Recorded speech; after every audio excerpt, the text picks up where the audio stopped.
Is that for your tractor?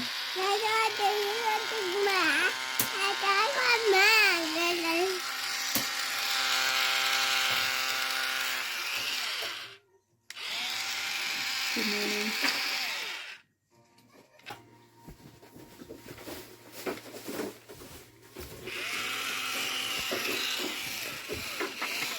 Oh!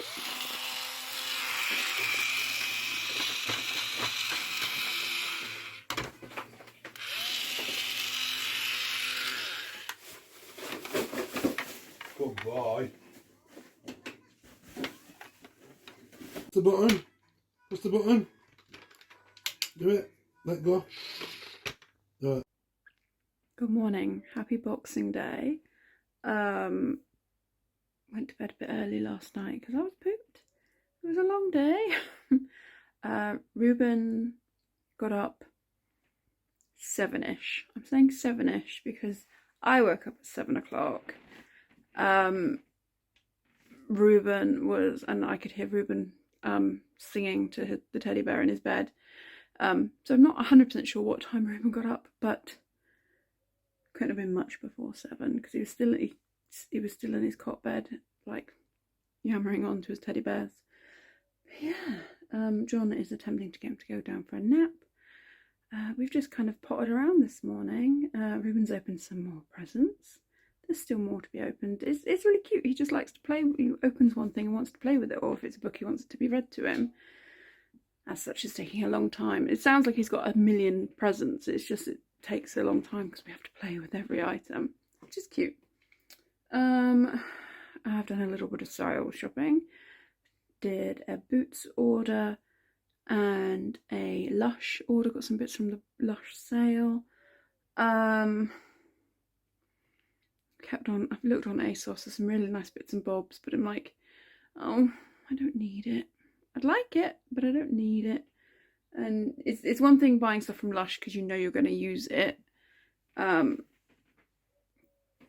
sometimes buying clothes is a bit, you know, I'm either in my mum uniform or I'm working from home. There's only one day of the week.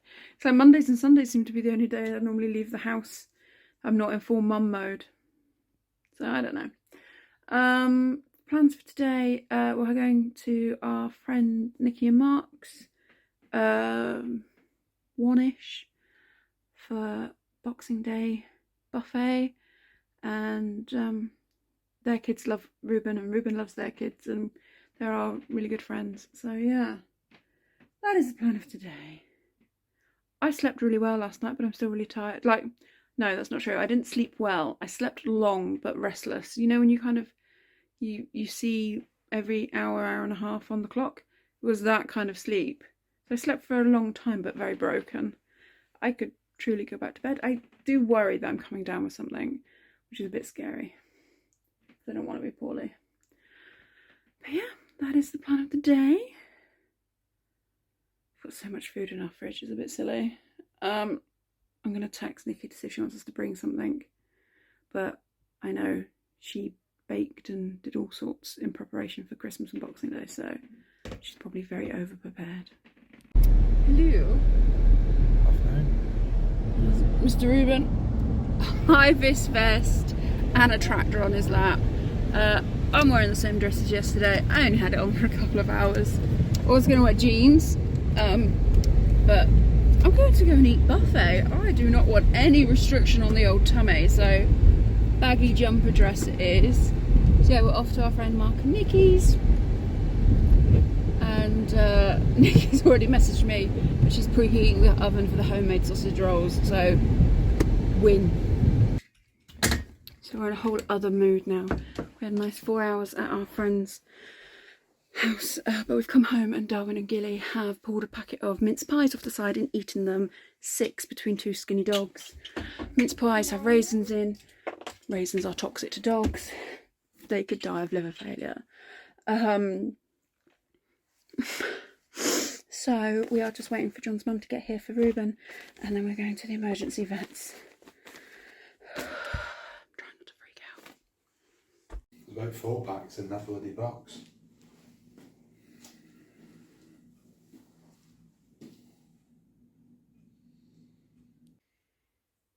And we're home.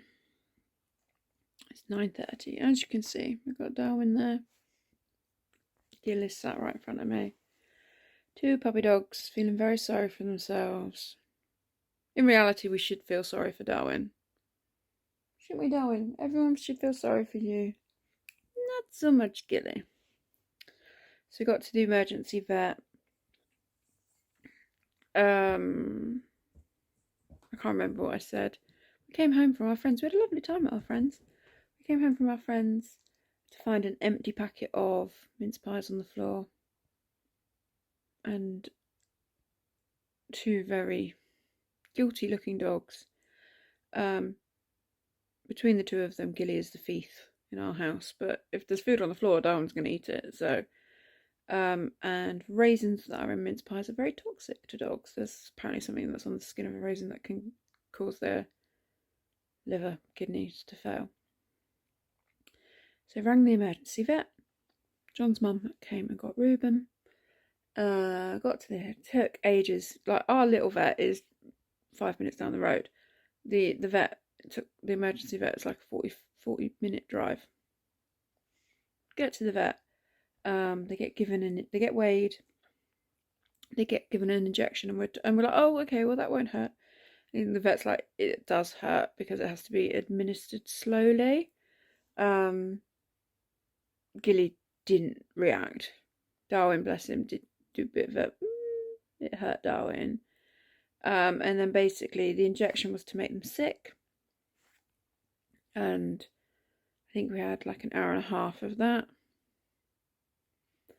Darwin was sick almost instantly.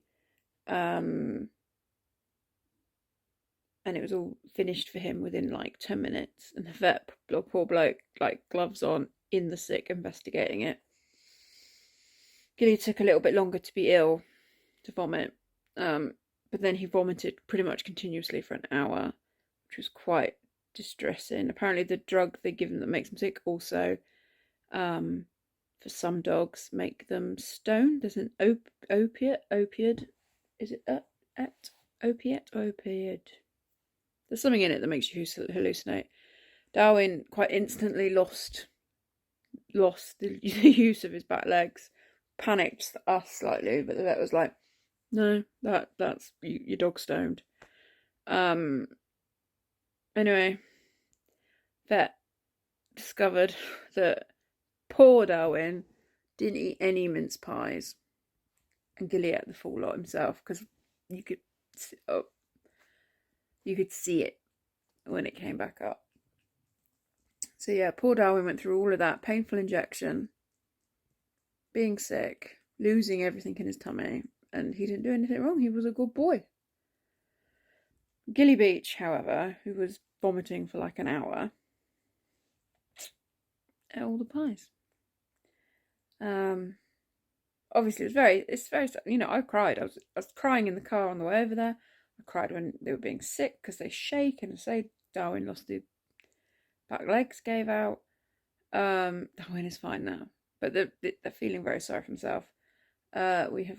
They've been sent home with this charcoal stuff, which they're supposed to be eating right now.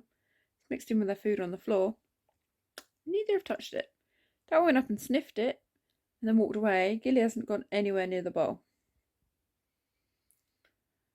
So yeah, that was an expensive little Boxing Day. Yeah, we've got 2, like Gilly just looks exhausted, bless him. But you think if you'd been throwing up for an hour, you'd be exhausted, and he weighs just under 20 kilos. Darwin, who, we used to be told off that he was a bit too chonky, but now he's just over 17, so he's in a healthy weight now. But yeah, not the evening we wanted, or expected, or hoped for. But at least they're both home. At one point, because Gilly kind of wasn't throwing up, they were like, if he doesn't throw up, he's got to stay in, and it's going to be for 3 days to monitor. If if they don't get it out in time, so they have to get it out of their system, and then the charcoal absorbs the toxins that's left over. But if they don't throw up, they can't have the charcoal. I keep wanting to say cowpole. and they have to do like an IV and bloods, and they have to stay in for a minimum of 72 hours, which is like 3 days, and it'd be like $2,000 a dog, with all the other stuff that they would do, because they've not been sick, so they have to monitor it, to the liver and the kidneys, to make sure they're not shutting down, type of thing. And he's like, but if they're sick, you can just go home with the charcoal. So it was like, no pressure, Gilbert, throw up. No, obviously you want to do what's right for the dog, but there was a scary moment where we thought, the vet would quite quickly said he was happy for Darwin to come home with us today. And it was like,